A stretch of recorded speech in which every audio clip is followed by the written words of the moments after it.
نحمده ونصلي ونسلم على رسوله الكريم اما بعد فاعوذ بالله من الشیطان الرجیم بسم اللہ الرحمن الرحیم صلاۃ وسلام علیک یا رسول اللہ وعلی آلک واصحابک یا سیدی یا حبیب اللہ۔ چند دن قبل میرے ساتھ ایک عجیب و غریب واقعہ پیش آیا۔ ایک خاتون میرے پاس تشریف لائیں اور کہنے لگیں کہ فلاں دن آپ نے میری بیٹی کا نکاح پڑھانا ہے۔ مقررہ دن میں ان کے گھر نکاح پڑھانے کے لیے چلا گیا تو نکاح فارم فل کرتے ہوئے جب میں نے ان کی بیٹی کا ڈیٹا مانگا کہ وہ کنواری ہے، طلاق یافتہ ہے یا بیوہ، تو مجھے بتایا گیا کہ وہ مطلقہ ہے۔ میں نے طلاق کے پیپرز مانگے تو یونین کونسل سے جاری ہونے والے ڈائیورس سرٹیفکیٹ کی بجائے وہ میرے پاس ایک اسٹامپ پیپر پہ لکھی ہوئی طلاق لے کے آئے۔ میں نے اس پہ تاریخ پڑھی تو 20 دن قبل یہ طلاق واقعہ ہوئی تھی۔ میں یہ تاریخ دیکھتے ساتھ ہی چونک گیا اور میں نے اس عورت سے کہا کہ آپ کی بیٹی ابھی عدت میں ہے، اس کو تو طلاق ہوئے 20 دن گزرے ہیں، اس کی عدت پوری نہیں ہوئی، لہٰذا دوران عدت نکاح کرنا ناجائز، حرام اور باطل ہے، میں یہ نکاح نہیں پڑھا سکتا۔ تو وہ خاتون کہنے لگی کہ یہ ہمارا اپنا ذاتی مسئلہ ہے، آپ بس نکاح پڑھا دیں۔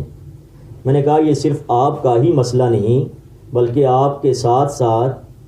اگر میں یہ جانتے بوجھتے ہوئے نکاح پڑھا دوں کہ یہ غلط ہے، ناجائز ہے، خلاف شرع ہے، تو میں بھی اس جرم برابر کا شریک ہوں گا، میں یہ نکاح نہیں پڑھا سکتا۔ تو مجھے افسوس ہوا، وہ عورت مجھے آفر کرتے ہوئے کہنے لگیں کہ ہمارے بہت زیادہ مہمان آئے ہوئے ہیں اور ہماری عزت بے عزتی کا مسئلہ ہے، برائے مہربانی آپ 20,000 روپیہ لیں اور نکاح پڑھا دیں۔ تو میں نے ان سے یہ کہہ کر جان چھڑائی کہ خدا را آپ 20,000 روپیہ مجھ سے لے لیں اور میری جان چھوڑ دیں، میں یہ نکاح نہیں پڑھا سکتا۔ بہرحال میں یہ کہہ کر وہاں سے چلا گیا۔ بعد ازاں واللہ عالم انہوں نے کسی دوسرے نکاح خان کو بلایا یا نہیں بلایا اور یہ نکاح ہوا یا نہیں ہوا۔ مجھے جس چیز کا دکھ اور افسوس ہوا وہ یہ ہے کہ ایک انسان کتنا عجیب ہے کہ بعض اوقات وہ اپنے دنیاوی مفادات کے لیے اور اپنی جھوٹی انا کی تسکین کے لیے اور دنیاوی شہرت اور عزت کے حصول کے لیے اس حد تک بھی گر سکتا ہے کہ وہ جانتے بوجھتے ہوئے اللہ تعالیٰ کے احکامات کو پس پش ڈال دیتا ہے، نبی پاک صلی اللہ علیہ وسلم کی تعلیمات کو فراموش کر دیتا ہے اور قرآنی احکام کی صریح خلاف ورزی کرنے پر وہ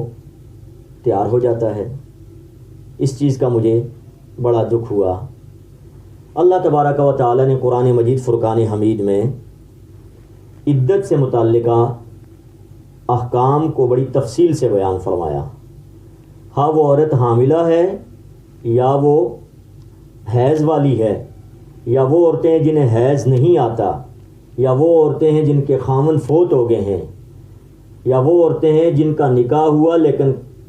خلوت اور مباشرت سے قبل انہیں طلاق ہو گئی ہے، ہر قسم کی عورت کی عدت سے متعلق اللہ تعالیٰ نے احکام قرآن مجید میں بیان فرمائے۔ اور یہاں تک کہ آقا کریم صلی اللہ علیہ وسلم نے آزاد عورتوں کے ساتھ ساتھ اپنی احادیث مبارکہ میں باندیوں اور لونڈیوں کی عدت بھی بیان فرمائی ہے۔ تو عدت عربی زبان کا لفظ ہے اور یہ فقہ اسلامک جورس پروڈنس کی ایک ٹرم ہے جس کا لغوی معنی ہے گننا اور شمار کرنا، جبکہ شریعت مطہرہ کی اصطلاح میں خامن کا اپنی بیوی کو طلاق دینے کے بعد یا خامن کی وفات پا جانے کے بعد اس کی بیوی کا ایک مدت خاص تک انتظار کرنا اور اپنے آپ کو عقد ثانی یعنی دوسرے نکاح سے روکے رکھنا عدت کہلاتا ہے۔ اللہ تعالیٰ نے قرآن مجید فرقان حمید میں سورۃ البقرہ کی آیت نمبر 228 میں ارشاد فرمایا وَالْمُطَلَّقَاتُ يَتَرَبَّصْنَ بِأَنفُسِهِنَّ ثَلَاثَةَ قُرُوء، اور طلاق یافتہ عورتیں عقد ثانی سے اپنے آپ کو 3 حیض تک روکے رکھیں۔ یعنی وہ عورت جس کو طلاق ہو گئی ہے، آزاد عورت، اور اسے حیض بھی آتے ہیں، وہ حیض والی ہے، تو 3 حیض طلاق ہو جانے کے بعد جب تک نہ گزر جائیں وہ عورت کسی دوسری جگہ نکاح نہیں کر سکتی، یہ اس کی عدت ہے۔ اور وہ عورتیں جنہیں نابالغہ ہونے کی وجہ سے، کم عمری کی وجہ سے حیض نہیں آتا، یا عمر رسیدہ ہو جانے کی وجہ سے، یعنی عورت اتنی بڑھاپے میں چلی گئی ہے کہ جس عمر میں فطری طور پر یہ حیض کا سلسلہ موقوف ہو جاتا ہے، اس عمر کو یہ عورت پہنچ گئی ہے، یا پھر کسی اور طبعی یا طبی سبب سے اس کو حیض نہیں آتا، تو ان عورتوں کی بھی عدت اللہ تعالیٰ نے قرآن مجید میں بیان فرمائی ہے۔ سورۃ الطلاق کی آیت نمبر 4 میں ارشاد باری تعالیٰ ہے وَاللَّائِي يَئِسْنَ مِنَ الْمَحِيضِ مِن نِّسَائِكُمْ إِنِ ارْتَبْتُمْ فَعِدَّتُهُنَّ 3 أشهر، اور تمہاری وہ عورتیں جو حیض سے نا امید ہو چکی ہوں اور تمہیں ان کی عدت کے بارے میں شبہ ہو تو ان کی عدت 3 مہینے ہے۔ وَاللَّائِي لَمْ يَحِضْنَ، اور اس کے ساتھ ساتھ ان عورتوں کی عدت بھی 3 مہینے ہے جنہیں ابھی حیض آیا ہی نہیں۔ تو مطلب یہ ہے کہ اگر کوئی ایسی خاتون ہے جس کو حیض آیا ہی نہیں، یا کسی بیماری وغیرہ کی وجہ سے آ نہیں رہا، یا بڑھاپے کی وجہ سے حیض آنا بند ہو گیا، اس کو طلاق ہو گئی ہے، تو پھر اس کی عدت شمار کرنے کا طریقہ اللہ تعالیٰ نے بیان فرمایا۔ چونکہ حیض تو ہے نہیں، اس لیے پھر مہینوں میں کنورٹ ہو جائے گی اس کی عدت، اور فرمایا کہ 3 مہینے وہ عدت گزارے گی۔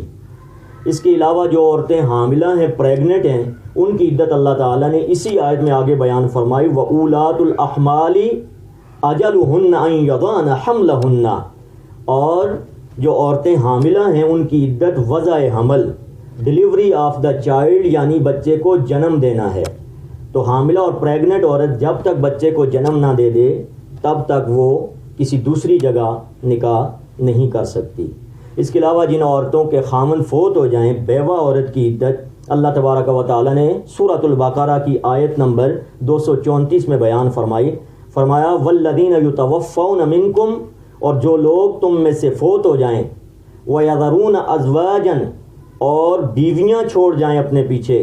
یتربصن بِأَنفُسِهِنَّ 4 أشهر و10، تو وہ بیویاں دوسری جگہ نکاح کرنے سے اپنے آپ کو 4 ماہ 10 دن تک روکے رکھیں۔ تو بیوہ کی عدت اللہ تعالیٰ نے سورۃ البقرہ کی آیت نمبر 234 میں 4 ماہ اور 10 دن بیان فرمائی ہے۔ اس کے علاوہ نبی اکرم صلی اللہ تعالیٰ علیہ وسلم نے لونڈیوں کی عدت بھی بیان فرمائی ہے۔ آپ صلی اللہ علیہ وسلم کا فرمان ہے جسے ابن ماجہ میں نقل کیا، راویہ ام المومنین سیدہ عائشہ صدیقہ رضی اللہ تعالیٰ عنہا، آپ فرماتی ہیں حضور اکرم صلی اللہ تعالیٰ علیہ وسلم نے فرمایا طلاق الامت تطلیقتان، کہ لونڈی کی جو طلاق ہے وہ 2 طلاقیں ہیں، وقرؤها حیدتان، اور اس کی عدت 2 حیض ہے۔ آزاد عورت کی عدت 3 حیض، اور لونڈی کی عدت نبی پاک صلی اللہ علیہ وسلم نے 2 حیض بیان فرمائی ہے۔ اور لونڈی اگر حاملہ پریگننٹ ہے تو اس کی بھی عدت وضع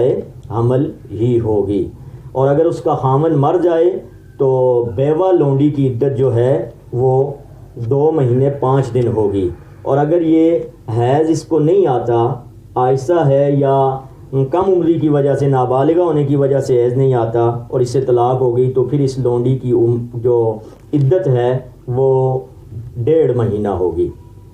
اور اسی طرح اللہ تعالیٰ نے ان عورتوں کی عدت بھی قرآن مجید میں بیان فرمائی ہے جن کا نکاح تو ہوا ہے لیکن ابھی رخصتی نہیں ہوئی، یا رخصتی ہو گئی، خلوت صحیحہ نہیں ہوئی، مباشرت نہیں ہوئی، اور ازدواجی تعلق خاوند نے ان سے قائم نہیں کیا، ان کو طلاق ہو گئی، تو ان کے متعلق سورۃ الاحزاب کی آیت نمبر 49 میں اللہ تعالیٰ ارشاد فرماتا ہے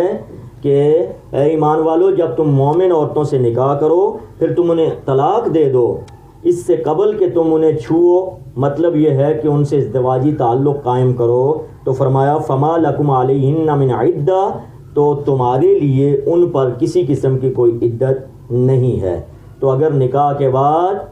مباشرت کرنے سے پہلے، خلوت صحیحہ سے پہلے، رخصتی سے پہلے خامن نے بیوی کو طلاق دے دی ہے تو اس عورت پر عدت گزارنا لازم نہیں ہے، وہ طلاق سے متصل ہی آگے عقد ثانی کر سکتی ہے۔ اللہ تبارک و تعالی سے دعا ہے کہ وہ ہمیں دین مبین کی سمجھ عطا فرمائے۔ وآخر دعوانا الحمدللہ۔